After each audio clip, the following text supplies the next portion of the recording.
ओम श्री हनुमते नमः। जय श्री राम दोस्तों, आपका हमारे YouTube चैनल धार्मिक कथाएं और कहानियां में स्वागत है। आप सभी को हनुमान जयंती की हार्दिक शुभकामनाएं। आज हम हनुमान जयंती के शुभ अवसर पर सुनेंगे हनुमान चालीसा के अद्भुत चमत्कार की कथा। तो अगर आपको यह कथा अच्छी लगी तो वीडियो को लाइक, सब्सक्राइब और शेयर जरूर कीजिएगा। एक बार प्रेम से बोलिए पवन पुत्र हनुमान की जय।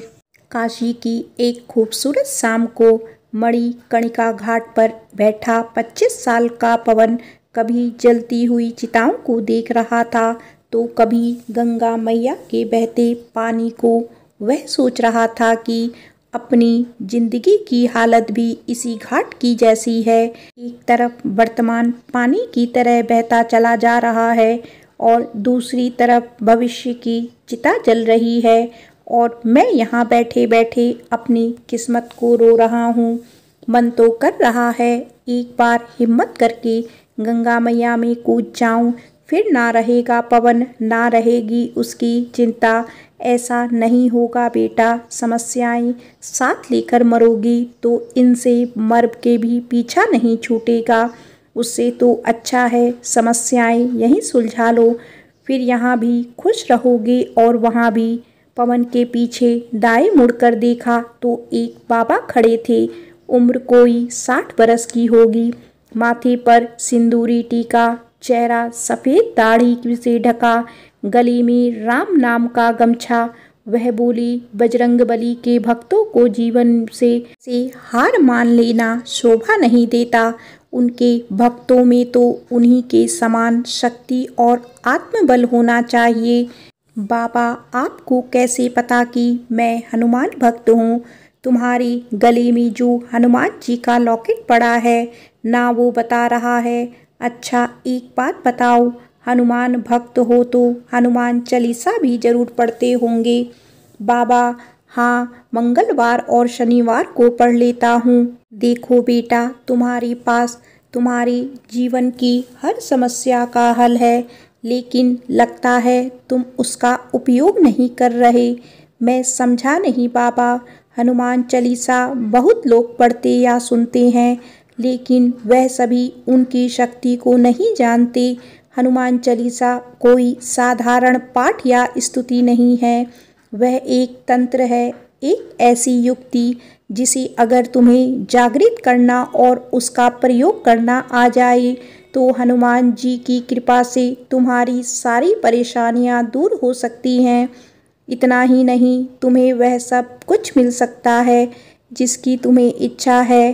करियर या किसी परीक्षा में सफलता, दुश्मनों का विनाश, बुरी शक्तियों और नकारात्मक ऊर्जा से रक्षा, यहाँ तक कि हनुमान चालीसा को सिद्ध कर लेने से ऐसी ऐसी शक्तियाँ और सिद्धियाँ प्राप्त हो जाती है जिनके बारे में तुम सोच भी नहीं सकते। लेकिन बाबा, ऐसा कैसे हो सकता है?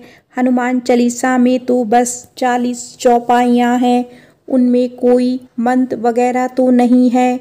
वो 40 चौपाइयाँ ही अपने आप में ऐसी शक्तिशाली सिद्ध मंत्र हैं जो किसी भी संकल्प को सिद्ध कर सकते हैं। बस तुम्हें हनुमान चालीसा की साधना करने का तरीका पता होना चाहिए। बाबा, क्या आप बताएंगे मुझे वह तरीका? हनुमान जी में मेरी सबसे ज़्यादा श्रद्धा है। क्यों नहीं समझ लो, हनुमान जी ने ही मुझे तुम्हारे पास भेजा है, तुम्हें तुम्हारे संकटों से उबारने के लिए। ऐसा करना, कल सुबह संकट मोचन हनुमान मंदिर आ जाना, वहीं मैं तुम्हें बताऊंगा हनुमान चालीसा से कैसे हर संकल्प को, हर इच्छा को पूरा किया जा सकता है। बाबा की बात सुनकर पवन को विश्वास हुआ कि हनुमान जी ने खुद उसे यह रास्ता दिखाया है, इसीलिए वह अगली सुबह तैयार होकर संकट मोचन हनुमान मंदिर पहुंच गया, जहां उसे मिलने वाली थी हनुमान चालीसा की शक्ति। आगे हम जानेंगे क्यों है हनुमान चालीसा का पाठ इतना शक्तिशाली, क्या कारण है इसके, क्यों हनुमान चालीसा का पाठ सबसे जल्दी फल देता है, क्या कारण है जो आज भी हनुमान जी पृथ्वी पर जीवित हैं। हनुमान जी का आपको संदेश, जैसा कि बाबा ने कहा। पवन अगले दिन सुबह सुबह तैयार होके संकट मोचन मंदिर पहुंच गया और जाकर ने सबसे पहले हनुमान जी के दर्शन किए। उसने देखा बाबा ही मंदिर के मुख्य पुजारी हैं, जो हनुमान जी की आरती कर रहे थे। आरती खत्म होने के बाद बाबा पवन के पास आई और उसे अपने साथ मंदिर के एक छोटे से कमरे में ले गई, जो बाबा का कमरा था। वहाँ पर एक तरफ हनुमान जी की एक छोटी सी मूर्ति प्रतिष्ठित थी, जो देखने में बहुत जागृत लग रही थी। पवन को उस कमरे में एक अजीब सी शक्ति महसूस हुई। वह बाबा से बोला, बाबा कल से एक बात सोच रहा हूँ। कल शाम घाट पर तो और भी बहुत से दुखियारे लोग बैठे हुए होंगे। आखिर आपने मुझे ही क्यों चुना हनुमान चालीसा की सिद्धि सीखने के लिए? बाबा बोले, मैं कौन होता हूँ बेटा किसी को चुनने वाला। यहाँ तो खुद बजरंगबली का ही आदेश हुआ है तुम्हारे लिए। मैं तो उनका माध्यम हूँ। दरअसल हम इंसानों को लगता है कि हम भगवान के दरबार में आते हैं, उससे प्रार्थना करते हैं अपने कष्टों को दूर करने के लिए, मगर यह तो सच है कि भगवान हमें बुलाता है हम पर कृपा करने के लिए। इसीलिए वह हमसे प्रार्थनाएं करवाता है, ताकि हम उसकी कृपा को लेने के लिए ग्रहणशील बने। अपने आप को बड़ा भाग्यशाली समझो कि भगवान हनुमान ने तुम्हें खुद चुना है हनुमान चालीसा की साधना के लिए। जरूर यह तुम्हारी पिछली प्रार्थना का ही फल है। पवन को याद आया, वह अक्सर हनुमान जी से ही तो प्रार्थना किया करता था कि उसके जीवन के सारे कष्टों को दूर करो। पापा के गुजरने ही रिश्तेदार प्रॉपर्टी हड़पने को तैयार बैठे थे। जो कल तक सगे थे वही आज दुश्मन बन गए थे। पापा का बिजनेस संभल नहीं रहा था। उनके बिजनेस पार्टनर भी लूटने को तैयार बैठे थे। उसे लग रहा था कि जैसे दुश्मनों के बीच वह अकेला पड़ गया है। बहुत कमज़ोर महसूस करने लगा था खुद को। ऐसे में उसने अपनी रक्षा के लिए हनुमान जी की ही याद आते थे। पवन ने हनुमान जी के चरणों में सिर झुका दिया और कहने लगा, अब आपका ही सहारा है प्रभु, मैं खुद को आपको ही सौंपता हूँ। बाबा बोले, चिंता ना करो बेटा, बजरंगबली सब ठीक करेंगे, इसीलिए तो तुम्हें यहाँ बुलाया है। पवन ने कहा, बाबा कल आप कह रहे थे हनुमान चालीसा कोई साधारण पाठ या स्तुति नहीं है, वो तो एक तंत्र है, एक ऐसी युक्ति जिसको अगर जागृत करना आ जाए तो हनुमान जी की कृपा से सारी परेशानियां दूर हो सकती हैं। हाँ, यह सच है बेटा, हनुमान चालीसा में बहुत शक्ति है। इसका सबसे बड़ा कारण तो यही है कि संसार के सबसे ज़्यादा शक्तिशाली देव हनुमान जी का पाठ है। और ऐसे 3 कारण हैं जिनकी वजह से कोई नकारात्मक शक्ति या समस्या उनके भक्तों के आसपास ठहर नहीं सकती। पवन ने पूछा, वो क्या कारण है बाबा? इनमें पहला है उनका वो वचन जो प्रभु श्री राम को दिया था कि वह हमेशा इस धरती पर रहकर भक्तों की रक्षा करेंगे। दूसरा कारण उनकी शक्ति, हनुमान जी वीरों में भी वीर है, वह महावीर हैं, वो सुरक्षा देने वाले देव हैं। उनकी शक्ति के आगे किसी भी तरह की समस्या नहीं टिक सकती। और हनुमान चालीसा तो वह पाठ है जो हनुमान जी की शक्ति को जागृत करता है। इसीलिए हनुमान चालीसा में भी लिखा है, नासे रोग मिटे सब पीरा, जपत निरंतर हनुमत बीरा।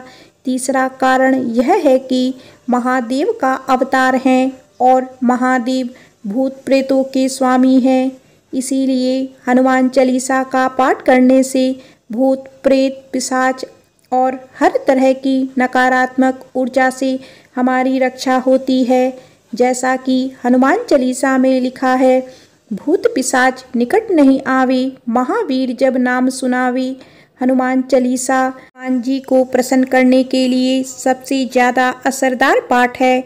यह ऐसा पाठ है जो जल्दी फल लाता है। पवन ने पूछा, मगर इसका क्या कारण है? बाबा, मेरे कहने का मतलब है कि स्तुति या पाठ तो और भी भगवानों के हैं, फिर ऐसा क्या है हनुमान चालीसा में जो इसका पाठ ज़्यादा जल्दी असर करता है? देखो बेटा, इसका सबसे बड़ा कारण है कि हनुमान जी एक ऐसे देवता हैं जो हमारे सबसे ज़्यादा पास हैं। दरअसल हनुमान जी हमारे ही लोक में सशरीर उपस्थित हैं, यानी वह पृथ्वी पर ही जीवित हैं। उन्होंने कभी शरीर का त्याग नहीं किया। शायद तुम्हें पता ना हो, हनुमान जी 7 चिरंजीवियों में एक हैं। चिरंजीवी से क्या मतलब है बाबा? माफ़ कीजिएगा, मैं इस बारे में नहीं जानता।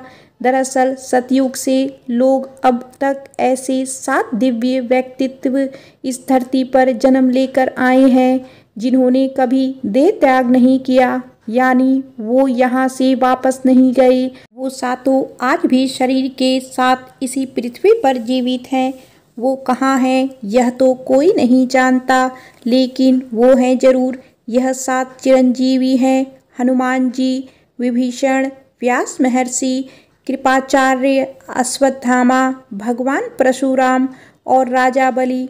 हमारे पुराणों में कहा गया है, जब भगवान का कल्कि अवतार होगा तो यह सभी चिरंजीवी धर्म युद्ध में उनकी सहायता करेंगे। इन सभी में हनुमान जी सबसे बड़े देव हैं, जिन्होंने अपने प्रभु श्री राम की आज्ञा के कारण इस संसार का कभी त्याग नहीं किया।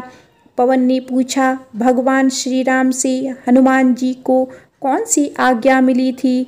बाबा ने बताया, जब प्रभु श्री राम ने इस संसार को छोड़ने का और जल समाधि लेने का निर्णय लिया, तब हनुमान जी बहुत विचलित हो गए और वो श्री राम से कहने लगे कि प्रभु, अगर आप ही यहाँ नहीं रहेंगे तो मैं यहाँ रहकर क्या करूँगा? मैं भी आपके साथ जल समाधि लेकर इस लोक को त्याग कर दूंगा। तब श्री राम ने उनसे कहा, नहीं हनुमान, इस संसार को आगे तुम्हारी बहुत ज़रूरत पड़ने वाली है।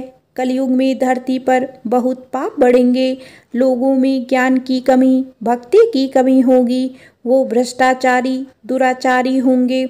उस समय मेरा जो कोई भक्त दुखी होगा, पीड़ित होगा और जो कोई भी मेरे नाम का स्मरण करेगा, तुम उसके संकटों को हरना, उसकी तुरंत सहायता करना। श्री राम ने हनुमान जी से कहा कि तुम मुझसे हमेशा कोई ना कोई सेवा मांगते हो ना, तो आज मैं तुम्हें यही सेवा सौंपता हूँ कि जो कोई सच्चा भक्त तुम्हें सहायता के लिए पुकारेगा, तुम उसकी तुरंत मदद करोगे। प्रभु श्री राम की आज्ञा को शिरोधार्य कर हनुमान जी आज भी उपस्थित हैं। कई भक्तों ने हनुमान जी की उपस्थिति महसूस की है, जैसे तुलसीदास जी को तो हनुमान जी ने श्री राम दर्शन भी करवाए थे। हनुमान जी उनके बार बार मिलने आते थे। पुराणों में भी कहा गया है कि हनुमान जी गंधामन पर्वत जो कैलाश के उत्तर में है वहाँ रहते हैं। जब जब उनके भक्त उन्हें बुलाते हैं वह उनके पास पहुँच जाते हैं। वैसे हनुमान जी को कृपा करने के लिए शरीर के साथ आने की ज़रूरत नहीं। वो तो ऐसे देवता हैं कि वह जहाँ भी हैं वहीं से भक्तों पर कृपा कर सकते हैं। वह हमारे सबसे ज़्यादा निकट रहने वाले देवता हैं और उन तक हमारी पुकार सबसे जल्दी पहुंचती है। बहुत से भक्तों ने हनुमान जी की उपस्थिति अलग अलग रूपों में महसूस की है, जिनमें से एक मैं भी हूँ। तब से तो हनुमान जी ने मेरी श्रद्धा और विश्वास और भी बढ़ गई है। पवन ने बड़ी उत्सुकता से पूछा, ऐसा क्या हुआ था बाबा, मुझे भी बताइए ना। बाबा ने बताना शुरू किया, बेटा यह बात 1998 की है। मैं अयोध्या के प्राचीन हनुमानगढ़ी मंदिर में बजरंग बली बाबा के दर्शन के लिए गया हुआ था। तभी वहां पता चला कि आतंकवादियों ने हनुमानगढ़ी मंदिर में बम लगाया हुआ है जो कभी भी फट सकता है। पुलिस आई और टाइम बम को खोजने लगी। मंदिर का हर एक कोना, हर एक एरिया छान मारा, पर बम जैसा किसी को कोई कुछ भी नहीं मिला। तभी सबने देखा मंदिर के आंगन में लगी ठंडे पानी की मशीन के पास एक छोटा सा बंदर बैठा है और अपने हाथों में 2 तार लिए उनके मुंह से चबाने जा रहा था, जैसे उन्हें काट रहा हो। पुलिस को अंदेशा हो गया कि हो ना हो इसी मशीन में बम फिट किया गया है।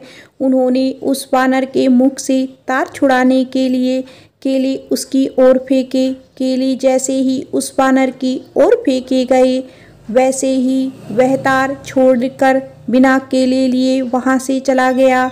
बम निरोधक दस्ते ने जैसे ही पानी वाली मशीन खोली, उसमें एक टाइम बम सेट किया गया। बम पाया गया, लेकिन वो बम तार कटने से डिफ्यूज हो गया था और अगर वह डिफ्यूज नहीं होता तो अब तक फट गया होता, जिसमें मंदिर को भी भारी नुकसान होता और बहुत से लोगों की जान भी जाती।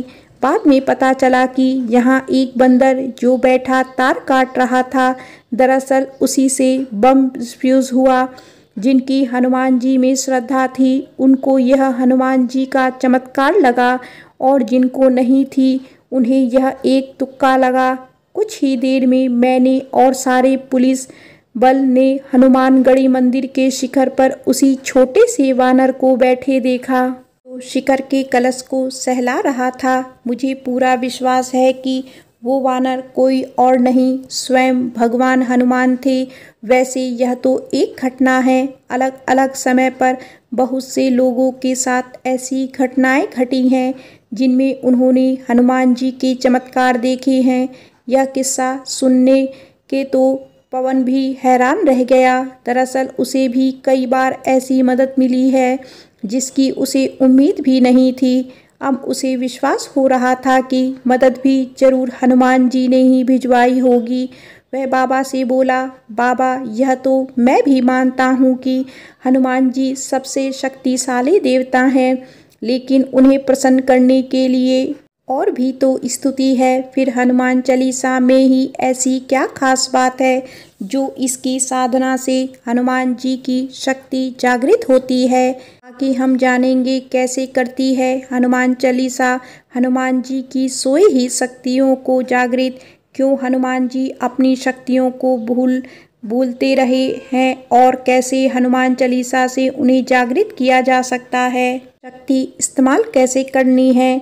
हनुमान चालीसा हनुमान जी का सबसे ज़्यादा सुना जाने वाला, जपा जाने वाला पाठ है और पवन के मन में इसी बात को लेकर सवाल हो उठा था कि आखिर हनुमान चालीसा ही क्यों, हनुमान जी का कोई और पाठ क्यों नहीं? अब बाबा इसी बात का जवाब देने जा रहे थे।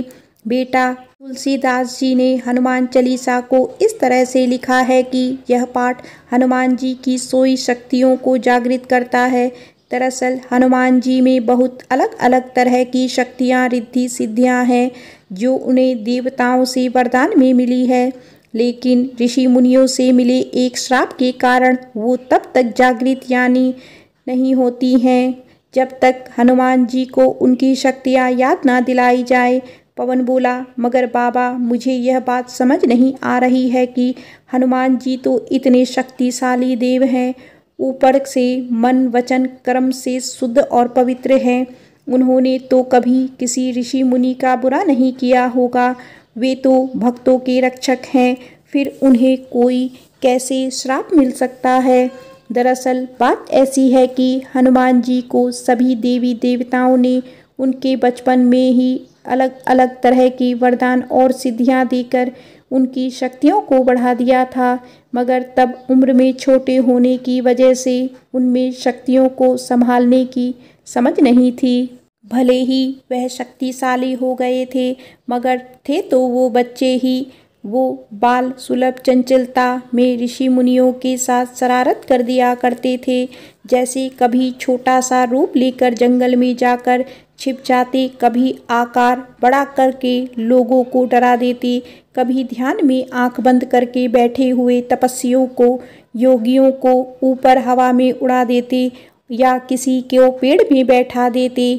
कि हनुमान जी के हिसाब से तो वह छोटी सी शरारत ही थी, लेकिन उनकी शक्ति की वजह से छोटी शरारत भी बड़ी हो जाती थी और दूसरों के लिए बड़ी मुसीबत खड़ी कर देती थी। और इसी कारण एक बार एक ऋषि ने उन्हें श्राप दे दिया, ओ शैतान बालक, तूने अपनी शक्तियों से यहाँ हम सबको बड़ा परेशान किया हुआ है, इसीलिए मैं तुझे श्राप देता हूँ कि तू अपनी सारी शक्तियों को इसी क्षण भूल जाए, ताकि फिर कभी किसी को ना सता सके।